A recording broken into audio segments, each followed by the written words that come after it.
question real quick. Josh, we know you had a great career at 140 pounds. You had the spectacular win against Ramirez. And I know after that fight, when you were preparing for Catterall, you did struggle a little bit to make weight. You did finally make the weight, but I know you've talked about eventually even moving up to 147.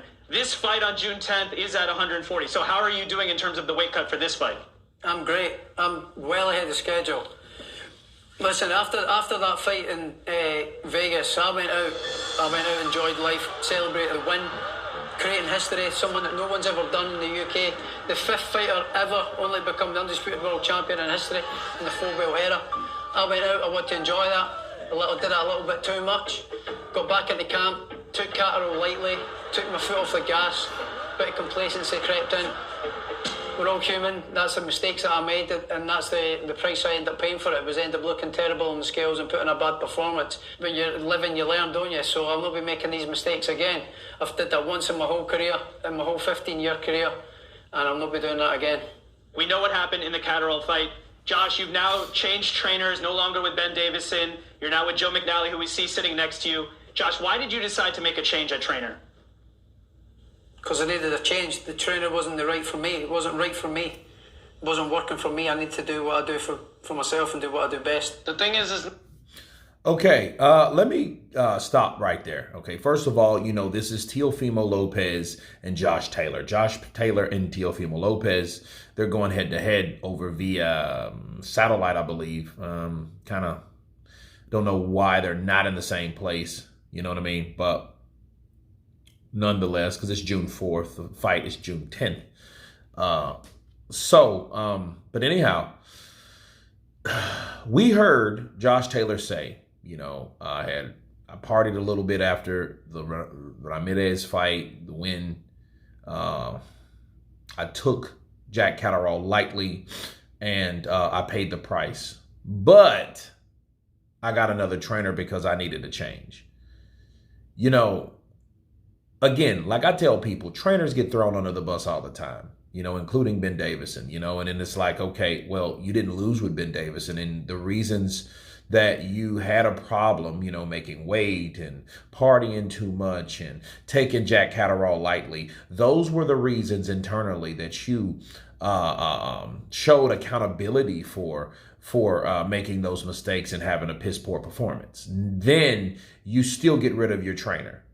Now, that's something that I don't understand. I don't know why he would do that, because nothing pointed Ben Davison being the reason why you did what you did or didn't do what you did in the performance against Jack Catterall. But let's move on. Not the trainer's fault. It's yours. It's not the trainer's fault. You go and switch another trainer and then you have to adapt. You're going to still fight the same that you probably fought with Catterall. Doesn't change. That shows weakness. That's how I see it. Whether he's your new trainer or not, it's just the facts, mate. Teo, let me ask you. Oh, good counter from Teo, because see, that's exactly what I was saying. And, you know, if you were to blame, why do you need another trainer? Then, you know, another good point, hey, you have to adapt to that trainer. You have to get accustomed to that trainer. You know, he hasn't been in a professional fight with that trainer. Yeah, it sounds good when you're hitting the mitts and you're getting instruction. But when you're doing that, going to war at the same damn time, that's a totally different process, okay? That's a totally different learning situation where you have someone new versus Ben Davison already knew what to do. Bars. But anyway, let's move forward. You must have seen some clips or criticism of Josh Taylor's last fight, and he hasn't been out for a year. Do you think that makes a difference? Doesn't matter, you know. I mean, it really doesn't matter what makes a difference, whether he's been out for a year or not. You know, he tells himself who he is, and every day he goes there and he looks himself in the mirror probably and says, I'm this Scottish, you know, giant guy, and I'm going to beat Teofimo and put him on a stretcher. Scottish-Italian guy, what doesn't make sense? That's a Scottish, you know, but hey. Really, it just comes to all those things. I can't necessarily speak upon what he's going to do until. You know, this pause right there, you know, Teo kind of pissed him off by doing a you know, impersonation of a Scottish dude sounding like an Italian. Yeah, you can see, you know, Josh Taylor was pretty pissed about that. It don't even make any fucking sense. Let's move on. We get there in the ring. So, Everything else is just noise. You mentioned weight classes there, and Josh Taylor has campaigned at 140 for most of his career, if not all of his career. You were at lightweight. You're moving up now. This is your third fight at 140 pounds. So let's bring in LaRon Turner, strength and conditioning coach of Teo. How is Teo handling this 140 pounds? Oh, he's handling it really well, man. He's putting on size, but he's cutting down at the same time. It's pretty crazy. His body can adapt to anything I give him. Whether it's circuit training, whether it's running, long distances, weight training, he's adapting to it all. It's amazing seeing him work really hard every single day. He's getting it in. Teo looks in shape, bro. Then there's Josh.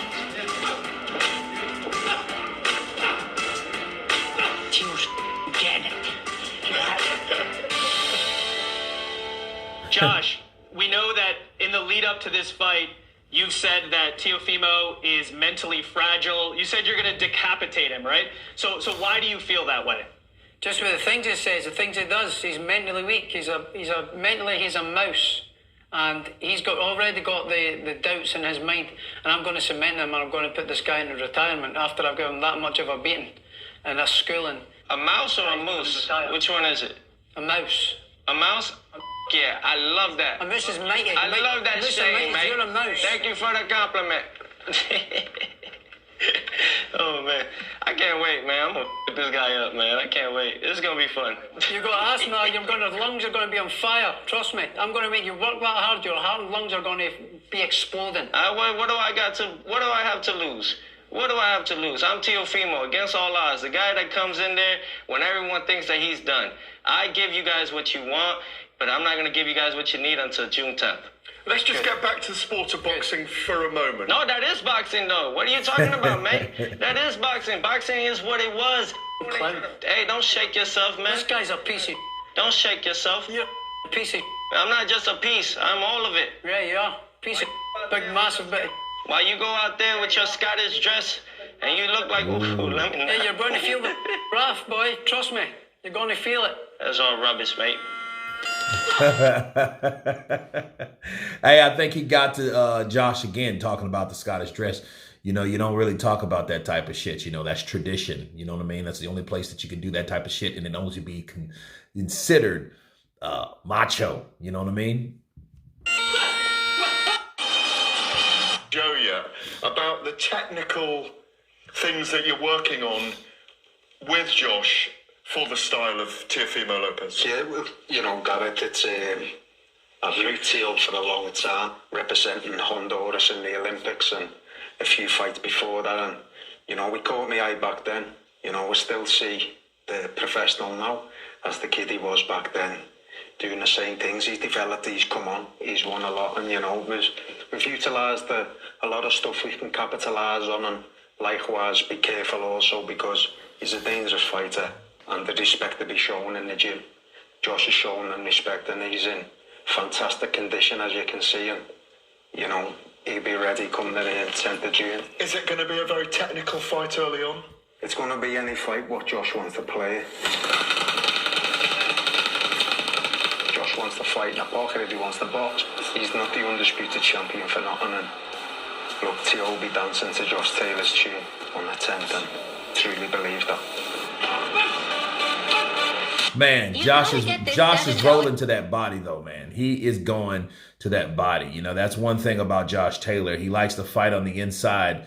And I want to see what and how that clashes with Teofimo Lopez. You know, I like the back and forth. You know, I mean, it's pretty impressive.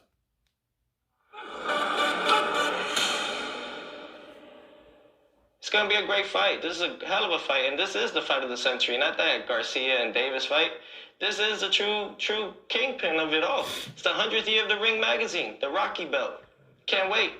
Yeah, I'm excited. He's right. It's a big fight. It's a big fight. It's a great fight. It's a huge fight. And it's one that's huge both sides of the pond, here and over there. So it's got the people talking. So it's a big fight, absolutely. Yeah, I mean, I was going to say, is this a must-win fight for you, Josh, in lots of ways? Is it a must-win fight for him? Every fight's a must-win fight. Every fight's a must-win fight. If this fight goes wrong, or I get the wrong decision, it's back to the drawing board for me. And my plans that I've got to become 2-weight world champion go way back. So, yes, every fight is a must-win fight. I've got plans and ambitions that I want to do. I'm become a 2-weight world champion. Hell, two-weight undisputed world champion, something that nobody's in the sport's ever done. That's the kind of goals that I've got. So every fight is a must-win fight. And now, ladies and gentlemen, the new lightweight champion. If you say you're the greatest, you got to prove it, right? So fight the best guys in the game. And that's what I'm doing. We've asked for Josh Taylor for a long time, and we've worked our way. It's not something that we were asking as let it be given. You know, Josh Taylor is the best guy that everyone wants. I'm here stepping on there with only 3 fights. This is my 3rd fight, technically at 140. A lot of you guys don't even know your research about Teofimo, that I fought at 40 before. You guys don't know about Teofimo, and I'm thankful for it because it's perfect. It's really perfect. This is technically my 4th fight at 140. Teo, are you showing respect for Josh there by the things you're saying about him? I'm just speaking on his accolades. I'm not showing respect on that part. I'm just speaking the facts. Facts is not respect. The hell? Why do I gotta respect this? What is there to respect? Well, he was the undisputed champion. He won the Super And I was the undisputed Series. champion at 135, and y'all took that away from me. Who gives a fly? Y'all scared of Teofimo at 25. I'm young. I haven't even hit my prime yet. I'm just getting warmed up. You ain't going to have a prime after this fight. Oh, yeah, you know what? You're right. They're going to call me a greatest and the youngest active Hall of Famer at 25. That's more than prime. You'll be retired. That's more than I'm prime. going to put you in retirement, early retirement. You're at the end of your road, and your trainer knows it, but he's got to motivate you mentally to get there. That's all. Carry the man. Carry that dead weight. I don't need no mental motivation. Trust me. Just carry that dead weight, you fat. Carry it. I've got a mental fortitude. Carry it, man. I'm a mental fort. You're a mouse. Thank you. I'm unbreakable mentally. I'm unbreakable mentally. I'll say this so far. Back and forth, you know, you're a fat fuck, you're a mouse, you're this, you're that, you know what I mean? You're mentally broken, you know, one thing I think Josh could have, he just sit there and he watched, but, you know, Josh is with the same demeanor. He's with this consistent, you're a mouse, you know, and T.O., he's kind of laughing it off, you know, and, you know, kind of taking that energy and kind of deflecting it, you know what I mean? He's not engaging in a fierce gauge with, Josh Taylor. Josh Taylor's the serious one. He's like the flamboyant, more laid back, joking type of fighter with this personality. And if I was Josh Taylor, you know, when I heard undisputed and him claim to be undisputed, I would have shut him down quick because you had Devin Haney there at WBC. You know what I mean? So you can't claim that you're the undisputed fighter if you have something to dispute. Okay. That I don't care about blame Mauricio Suleiman. He shouldn't have made 2 fucking belts. He shouldn't have made that belt and another belt. That's stupid. He just wanted to make more money because he wanted both sanctioning fees from both fighters, Devin Haney and Teofimo Lopez.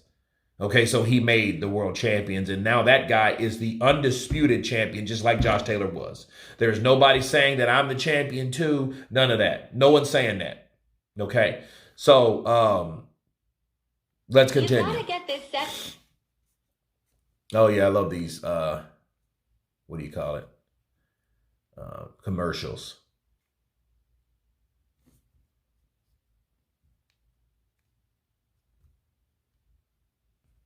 Madison Square Garden. I'm fighting in the arena where 99% of boxers who turn professional and dream of becoming world champion want to fight in New York City in Madison Square Garden. I'm one of the very few that's doing it, so... Nah, it's not enemy territory. This is a dream come true fighting in a venue like this. Tio, you're proudly representing Brooklyn, New York. On June 10th, what do you think it's going to be like in Madison Square Garden? What are the fans going to be like? Oh man, it's a whole always every time you fight at the Mecca, it's just a different energy, and that's what gets me going. You know, that's really what it is. So when it comes to the Mecca, you just got to be there to actually feel the experience. That's where legends are born.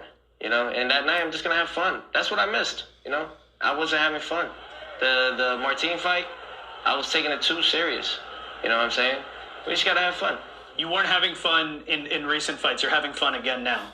Absolutely, absolutely. You know, I'm not in Vegas. I'm not doing camp in any of those sorts, sucking me dry. You know, I gotta live a little bit. You know, I'm young, I'm 25, I'm having fun, and that's what was the takeover, you know? Back to back, 2017, 2018, Prospect of the Years, 2019, we won the World Championship in Mecca. Anything is possible! So it's just all those things. In terms of official predictions, Josh, I know you've said you're going to knock him out in rounds 6 through 8. You're going to retire this man. So let me ask you this. Why do you feel that way? Because I'm the best. And this guy's so mentally insecure. I'm going to cement all his insecurities that he's got, and he's going to be retired. Tio, when you hear Josh Taylor say he's going to knock you out in the middle rounds, he's going to retire you, what is your response? Oh, the only best response. Everyone got a plan until they get punched in the face. Mike Tyson. You're not Mike Tyson. You ain't no Mike Tyson. Trust me. I don't want to be. I'm Teofimo, the one and only. The man, the myth, the legend. That's it. I got to poke you, Josh, for a minute and just say, when you say, just call you out on this, you don't watch him. No, really not. It's hard to believe that. I do and focus on myself. I watch his fights when they're live, when they've been live. Okay. I've watched his fights. I've seen enough of him. I've seen how much mistakes he makes fundamentally. He's never changed. He's never changed. Wait, didn't you say you didn't watch none of my film? Says I saw you when you're live. I watch your fights when you're live, like yourself. I'm a boxing fan. But then he said he didn't watch none of my fight live. So when you're live, I watch your fights. I don't study this guy. Not the Martin either. I've saw enough of him. He's not in my league, and I'm going to knock him out, and that's it. Contradicting yourself there, buddy. You got a final message, Teo, for Josh or all of us? Oh, yeah, absolutely, man. Hey, listen, for everybody tuning in, listen, thank you guys. To all my fans, to all my friends, and to all the children out there that are seeing this and really want to become something in the sport. You know, this is what it takes.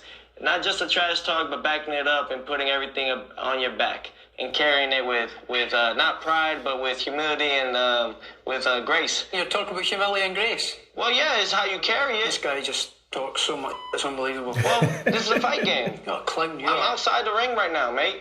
I'm outside the ring. There's a whole nother guy. You got to be, like Kobe actually says. He says, are you the same beast, but a different animal? You're so stupid, mate. It's unbelievable. Right now, you're seeing a different animal right now. So, you know, it's just those things. I don't really need to talk to you. I'm talking to my people at the moment. And para la raza, para toda mi gente, latino, público, mira, Latinoamérica, estamos aquí para pelear con este y vamos a ganar esta pelea. It's just really what it is, man. Sí, estamos entendiendo, Teo, en español, claro. But in English again, can you take his fans by beating him? I think I've already got his fans, to be honest. Yeah. But, you know, so for everybody, you know, I'm grateful for this opportunity. This is what we do. This is how we do it. This is why we call ourselves a takeover. And this fight right here will solidify as in the worldwide takeover. Hey, I've heard enough of this guy. June 10th, ESPN. Get your tickets now. Hey, I've had enough of listening to you. Waffling on. A lot of I'm off, Ski. See you on June 10th. This man's on his way out, you know, 30-something years old. You know, he's got to leave. He's got to leave. All good. Okay. So that was the total breakdown of those two guys. They went back and forth. You seen Teofimo Lopez joking, you know, jokester. You seen Josh Taylor determined. Now, we seen Teo stay with the same trainer. We don't know if that's a good thing or a bad thing because his last two performances has not been good. He had a war with Cambosos, but then, you know, Martin, you seen how real limited he was. You know, I think he began to mentally crack, and I think the frustration caused him to do the same things. He lost focus and he kept doing the same stuff, throwing one punch at a time. And Martin was pot-shotting. You know, in his quick style, he was punching in between those shots. That's why he scored the knockdown. And somebody like Josh Taylor, if he's focused, he can beat Teofimo. But then Teofimo, I think, is at a weight class where he may be even stronger. So, you know, these guys, they have both shit performances the last time around. And I think the winner between this is the way out of the hole that both of those guys have been in. This is their way out. Okay? When you're talking about Josh Taylor, when you're talking about Teofimo Lopez, these are two very good fighters. Josh Taylor has made history. Teofimo Lopez has taken out a legend. and that was Vasily Lomachenko. Now he's with a bigger guy that wants to hurt him, that believes that he's mentally broken. So for one, the mental game, I think, was played in this whole back and forth where Teo was trying to laugh off a lot of stuff and not, believe it or not, Teofimo Lopez, he listens. He brushed a lot of stuff off, but, things bother him, like a lot of these fighters. You could tell Josh was annoyed. Could that play in the hands of Teofimo Lopez because he was joking and he wanted to get up under the skin, making fun of his accent, talking about how it was custom with the dresses and stuff like that. You know what I mean? Just really feeding into the anger of Josh Taylor. That could be a very good or bad thing, because I think with Teofimo, when he did get mad, he wasn't as good.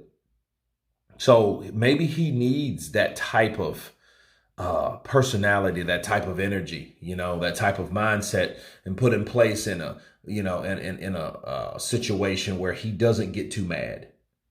Because, you look at the Martin and you look at the Cambosos, he did terrible. Cambosos got under Teo's skin. So, you can now, if you want, you can add other things in it. You can speculate like other things was going on, which they were going on. And, with his wife, the family, the bloodsuckers, the other side of the family, the in-laws or whatever they were taking this man's money. He was supporting all these people, and it's fucking stressful. So I do get it. But between these two guys, this full breakdown was very interesting because these guys, they respect each other. They really don't like each other. But anyway, you guys tell me what you think of this total breakdown of Josh Taylor and Teofimo Lopez going head to head. Of course, please subscribe. And you guys been Counterpunch. Peace!